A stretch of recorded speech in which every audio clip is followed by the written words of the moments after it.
এই যে 3 মাস আগে থেকে লিভ টুগেদার করা, একসাথে লিভিং রিলেশনশিপে থাকা, যে কথাটা আপনারা বললেন, এটা আসলে আমাদের মুসলিম কালচার হিসেবে তো একেবারেই জায়েজ না।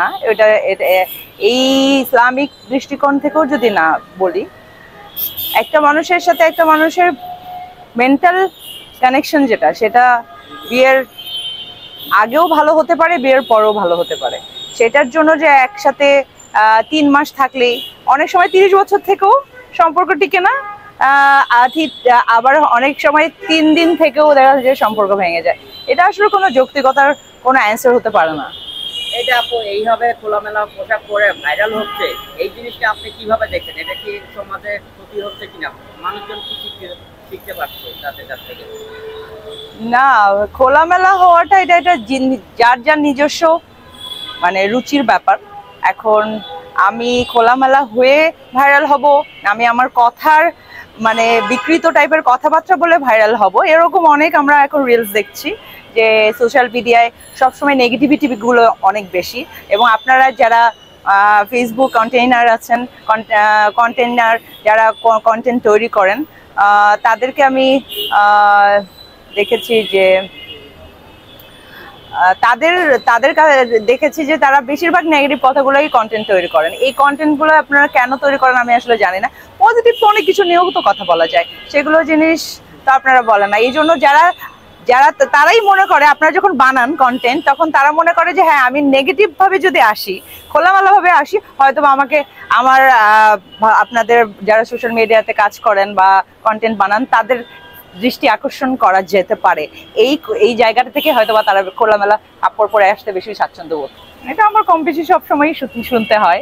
সেটা হচ্ছে যে একটা সময়ের পরে সব হয়তো বা আমার গেট আপের জন্যও শুনতে হয়, হয়তো বা আমি ওরকম আমার হাইটের জন্য শুনতে হয়।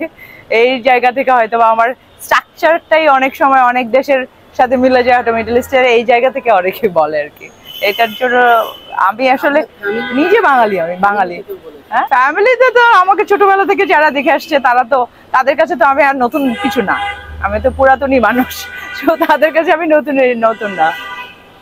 এখন এটার ভালো উত্তর আপনারাই ভালো দিতে পারবেন। আপনারা যখন এই ধরনের নিউজগুলো করেন, যারা কন্টেন্ট ক্রিয়েটর আছেন তারা যখন এই নিউজগুলো করেন, তখন যেই আপনারা বেশি নেগেটিভ পার্টগুলোকে বেশি হচ্ছে যে আমাদের ফেসবুক বলেন, সোশ্যাল মিডিয়া বলেন, বা যে কোনো আমরা রিলস যখন দেখি সময় কাটানোর জন্য, তখন দেখি যে সব সময় নেগেটিভ রিলসগুলাই বেশি আসে।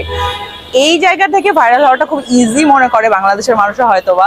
এই জন্যই আপনারা যে খোলামেলা পোশাকের ব্যাপারটা বললেন, যারা খোলামেলা পোশাক হয়তোবা পরেই নাই কখনো, তারা হয়তোবা ভাইরাল হওয়ার জন্য বা ওখানে অনেক অনেক কন্টেন্ট ক্রিয়েটর থাকবে এই চিন্তা করে হয়তোবা তারা পরে আসে। এটা যার যার একান্তই রুচির ব্যাপার। এটা আসলে আমার জন্য অনেক ব্লেসিং, আল্লাহ তাআলার তরফ থেকেই, আল্লাহ তাআলার তরফ থেকে এরকম আমি আল্লাহ তাআলার তরফ থেকে অনেক বেশি শুকরিয়া ফিল করি যে হ্যাঁ, আমি এভাবে পড়লে বা এভাবে গেলে মানুষজন বেশি অ্যাপ্রিসিয়েট করে। যেটা এটা আসলে সব আমরা আসলে পর্দার করার বিষয়টা আসলে ডিফারেন্ট একটা টপিক। এটা আসলে প্রপার পর্দা করার বিষয় থাকে বা কভার আপ করার পর খোলামেলা জিনিসটাকে আমি খুব একটা অ্যাকসেপ্টেবল মনে করি না।